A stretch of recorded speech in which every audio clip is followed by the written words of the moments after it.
There's no more iconic scene in Western movies than the good old-fashioned pistol duel, where the lawman and the outlaw meet at high noon to see who's faster on the draw. In reality, such showdowns were incredibly rare, and the true stories of the Old West, like Wild Bill Hickok being shot in the back while playing cards, often revealed a far less romantic and more brutal reality.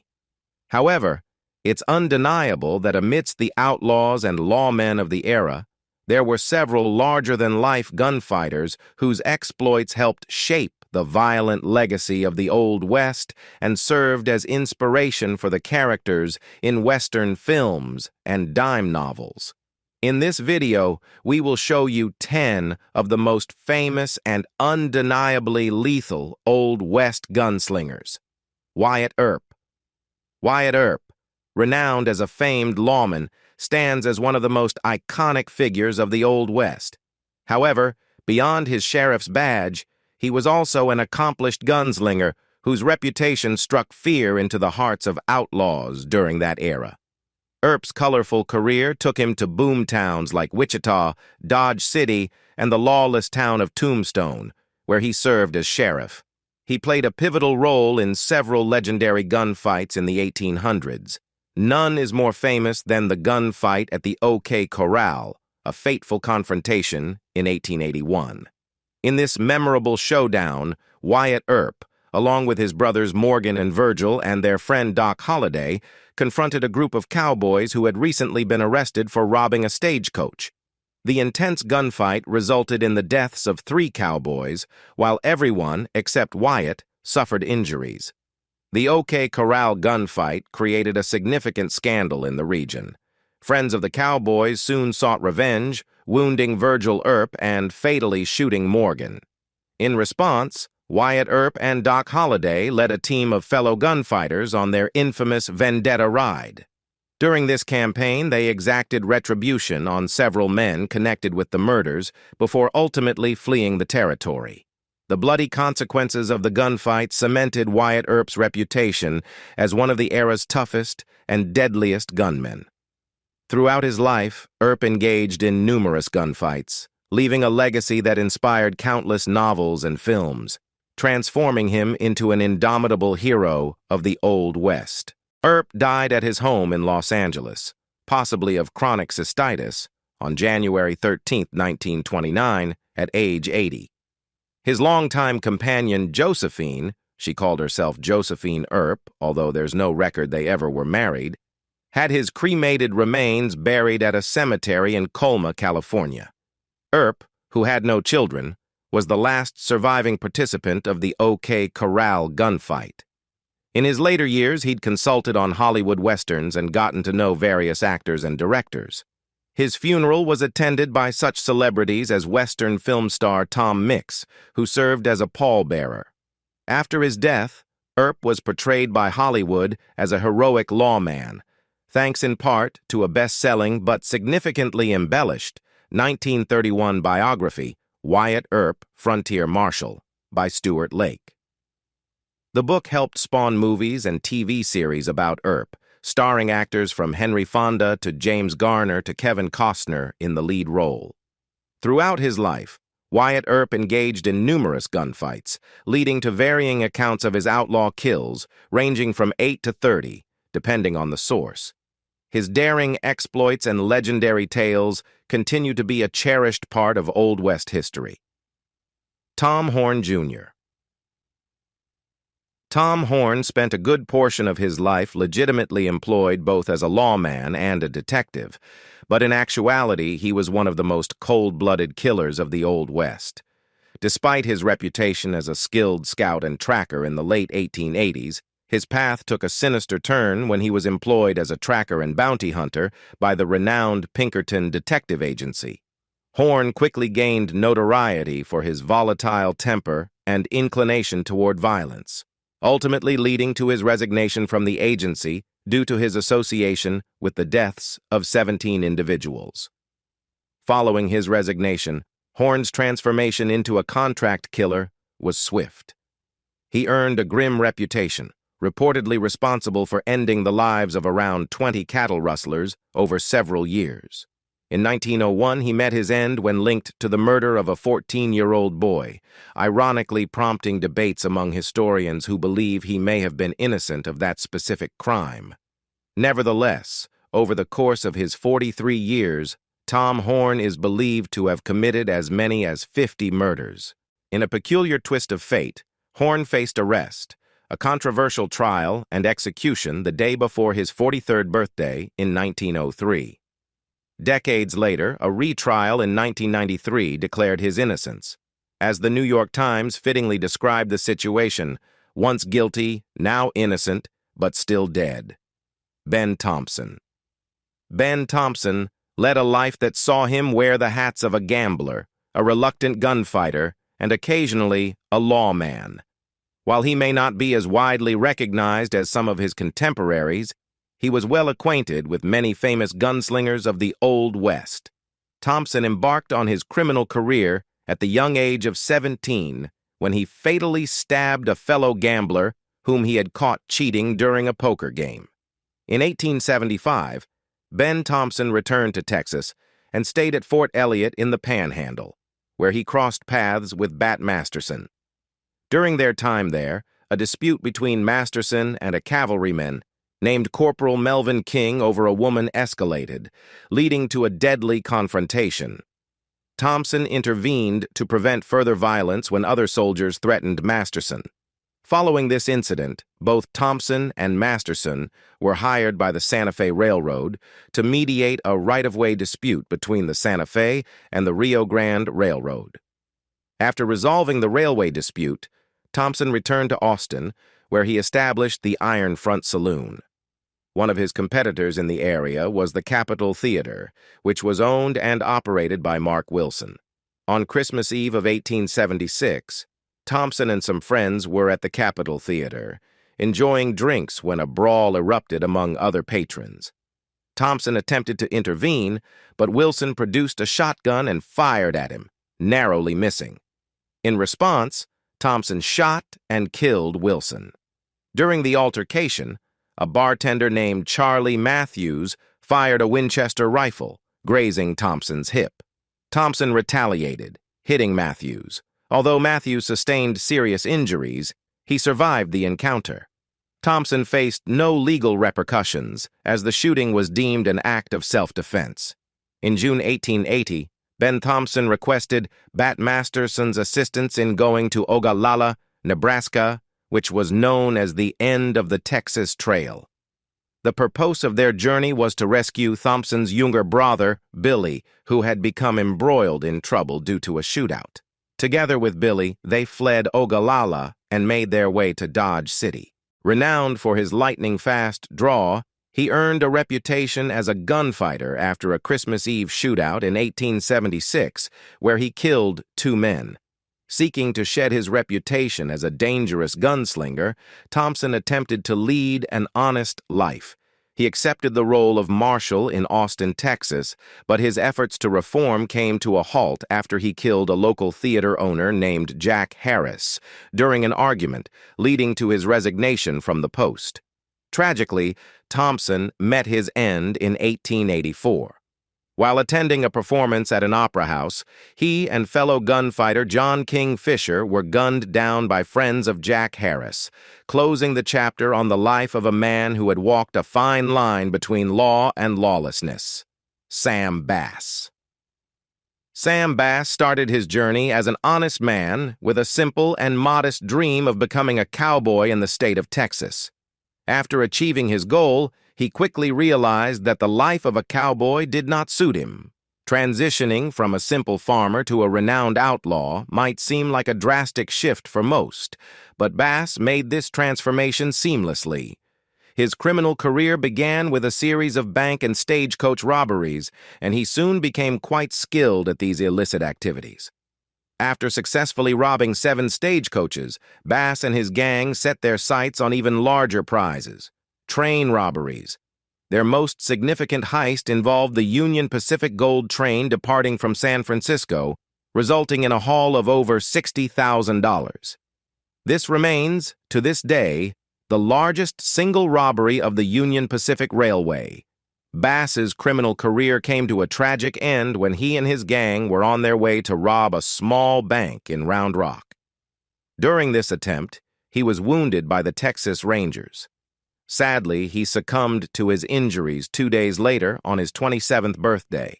A few years following his death, Sam Bass's sister had a tombstone erected with the following epitaph: "A brave man reposes in death here." Why was he not true? Unfortunately, souvenir hunters chipped away at this monument over time. It has since been replaced with a granite tombstone, erected by the Sam Bass Centennial Commission. Even in death, Sam Bass's legend continued to grow, aided by a song. The Ballad of Sam Bass, composed by John Denton of Gainesville, Texas, was sung by many cowhands to comfort the cattle during stormy nights. Sam's notoriety even reached Great Britain in the late 1800s, resulting in a wax statue of Sam being displayed at Madame Tussaud's Waxworks in London. In Round Rock, the legend of Sam Bass was commemorated with the establishment of the Frontier Days celebration in 1964. Furthermore, the enduring interest in Sam Bass is exemplified by the publication of another meticulously researched book about him, titled The Tenderfoot Bandits, authored by Paula Reed and Grover Ted Tate in 1988. Today, Sam Bass may not be as widely recognized as he once was, but the city maintains its historical legacy as evidenced by street markers that commemorate the events of the celebrated shootout. Wild Bill Hickok, a legend in his own time, James Butler Hickok, also known as Wild Bill, stands as one of the most notorious figures of the Wild West. With a diverse and adventurous life, he earned his reputation as a gunfighter, gambler, Civil War spy, Indian fighter, and peace officer, believed to have killed over 100 men. His journey began at the age of 17, when he left his home and worked as a canal boat pilot in Utica, Illinois. The moniker Wild Bill was bestowed upon him during his time fighting in the Union Army during the Civil War. Hickok served in various capacities during this period, including as a spy, scout, and sharpshooter. From 1869 to 1871, Hickok served as a marshal in the Kansas towns of Hays City and Abilene, getting involved in several shootouts. In October 1871, after shooting an Abilene saloon owner, he suddenly glimpsed another figure running towards him out of the corner of his eye and fired twice. It turned out to be his special deputy marshal, Mike Williams. The killing of his own man affected Hickok for the rest of his life. 2 months later, he was relieved of his duties. Hickok's potential title as the deadliest gunslinger in the West is upheld by his legendary reputation. He was known for carrying 2 Colt 1851 Navy revolvers with ivory grips and nickel plating, which are now on display at the Adams Museum in Deadwood, South Dakota. He wore his pistols in a cavalry draw, a style that could be likened to a modern-day reverse draw, or inside the waistband holster. His life was marked by a wide range of professions, including outlaw, sheriff, gambler, actor, soldier, spy, scout, and marksman. Although some of his accomplishments may have been embellished, his larger-than-life personality was undeniable. Hickok was credited with killing over 100 men and engaged in numerous gunfights. His famous duel with Davis Tutt, during which he shot Tutt at a remarkable distance of 75 yards, remains a testament to his remarkable marksmanship. Hickok's tumultuous lifestyle eventually caught up with him when he was shot in the back of the head by Jack McCall while playing 5-card stud. The hand he held at the time consisted of 2 pairs, a pair of black aces and a pair of black eights, which has since become known as the dead man's hand. His story continues to be a subject of fascination, depicted in movies, books, and stories, ensuring that the legend of his wild life lives on today. Dallas Staudenmeier. Although not as widely recognized as many of his peers, Dallas Stoudenmire was a feared lawman in his time, known for engaging in more gunfights than most of his more famous contemporaries. Stoudenmire earned himself repute as a legendary lawman and gunslinger, but he also made himself a lot of enemies. Armed with 2 guns, he was an accurate shooter with both hands, and he had a reputation for being tough and dangerously shot-tempted when he had a drink or two. After serving in the Civil War, during which he sustained multiple wounds, Stoudenmire relocated to El Paso, Texas, a town infamous for its lack of law enforcement. Merely 3 days after accepting the position of sheriff, Dallas found himself entangled in one of the most legendary gunfights in the Wild West, the infamous 4 dead in 5 seconds gunfight. In this encounter, he demonstrated his extraordinary skill with a 6-shooter by gunning down 4 men within the span of a few seconds. A few days later, friends of the men. Stoudenmire had hired the town drunk to assassinate him. Dallas, who, according to some accounts, had advanced knowledge of the plot, outmaneuvered the assassin and shot him 8 times. This event marked the beginning of a series of violent incidents attributed to Stoudenmire, as he killed 6 more men in gunfights over the following year, earning a reputation as one of the most fearless lawmen in all of Texas. In 1882, Stoudenmire met his end when he was shot to death by a group of outlaws during a heated altercation. John King Fisher, one the lesser-known but more violent pistoleros of the Old West, gunfighter and one-time lawman John King Fisher was in and out of prison from the age of 16. By the early 1870s, Fisher became known as a bandit when he joined a group of outlaws whose specialty was raiding ranches in Mexico. Though quickly becoming known for his flamboyant style of dress, always seen wearing brightly colored clothes, and signature twin ivory-handled pistols, it was his propensity for aggression that singled him out. Among his many exploits, he was known for gunning down 3 members of his own gang during a dispute over money, and then killing 7 Mexican bandits a short time later. In his most famous gunfight, Fisher is said to have taken on 4 Mexican cowboys single-handedly, which after hitting one with a branding iron, outdrew another. Then in his well-documented sadistic style, then shot the other 2 who were unarmed. In 1884, Fisher was ambushed and killed, along with gunslinger Ben Thompson, by friends of a man Thompson had previously killed in a gunfight. Billy the Kid. On the other side of the law, there are few more famous than Billy the Kid, the most legendary of all gunslingers, Henry. Billy the Kid. McCarty started his life of crime with petty theft and horse thievery, but is said to have made his first kill at the age of 18. Born as William H. Bonney, Billy the Kid's name is synonymous with the legendary outlaws of the Old West.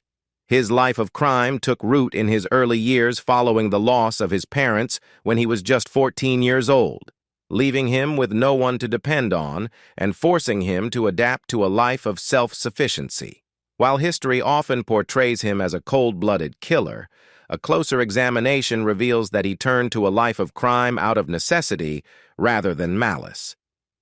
Those who knew him described him as brave, resourceful, loyal, and possessing a remarkable sense of humor. In 1877, during the infamous Lincoln County War, Henry was deputized and joined a group of lawmen tasked with arresting corrupt businessmen, including Lawrence Murphy and James Dolan, who were held responsible for the murder of an innocent rancher, John Tunstall. However, Billy's group, known as the Regulators, soon developed a reputation for unprovoked violence and were themselves labeled as outlaws. Unfazed by this status, the Regulators went on a violent spree during which they ruthlessly gunned down 3 people in just 3 days, including a sheriff and his deputy. Pursued by law enforcement, the group was eventually disbanded, with Billy managing to elude capture. Shortly thereafter, he formed a gang and increased his notoriety by shooting down a gambler in a New Mexico saloon. After several confrontations with the authorities, Billy was finally apprehended and sentenced to death. However, he managed to escape after obtaining a weapon and gunning down the 2 men guarding him. After 3 months on the run, Billy the Kid met his end in 1881 at the hands of the equally famous Sheriff Pat Garrett. It is said that Billy the Kid was responsible for a total of 21 killings, one for each year of his life, although this figure is often regarded as exaggerated. Following his demise, his legendary status gave rise to numerous imposters claiming to be him, hoping to attain notoriety, even at the risk of meeting a similar fate. Clay Allison. Robert. Clay Allison was a Texas cattle rancher and gunfighter known for his unpredictable personality and violent temper. Clay is remembered as one of the deranged outlaws of the Old West. He fought in the Civil War but was discharged after a head injury led to unpredictable behavior. Many historians believe this head injury explains his shockingly brutal actions, like beheading a man he suspected of murder and carrying the severed head into his favorite bar. Following this infamous incident, which cemented his reputation as one of the most dangerous figures of his time, Allison engaged in numerous gunfights with fellow gunslingers. The most well-known of these gunfights was with outlaw Chunk Colbert. During a meal they had shared, Colbert drew his gun on Allison, who responded by shooting him in the head. When asked why he had eaten with a man who intended to kill him, Allison replied, "I wouldn't want to send a man to hell on an empty stomach." Ironically, despite his dangerous lifestyle, Allison met an unremarkable and almost comical end in 1887, when he fell from a wagon and broke his neck. His gravestone is said to bear the inscription, "Clay Allison, gentleman, gunfighter. He never killed a man who did not need killing." James Wild Bill Hickok, James Killer. Miller, one of the darkest and most sadistic figures of the Old West, earned a chilling reputation as a hired assassin and gunslinger. His gruesome tally of lives taken is officially documented at 14, but legend has it that the true number may have approached a staggering 50. Ironically, he was also known as Deacon Jim because he frequented church and abstained from smoking and drinking. Miller made no secret of his willingness to commit murder in exchange for money, with his rate reportedly ranging from $150 to $2,000 per kill. His victims included a wide range of targets, from political figures to the famed Sheriff Pat Garrett. One notorious incident involved a confrontation with Sheriff Bud Fraser over Miller's alleged involvement in the assassination of a cattle rancher.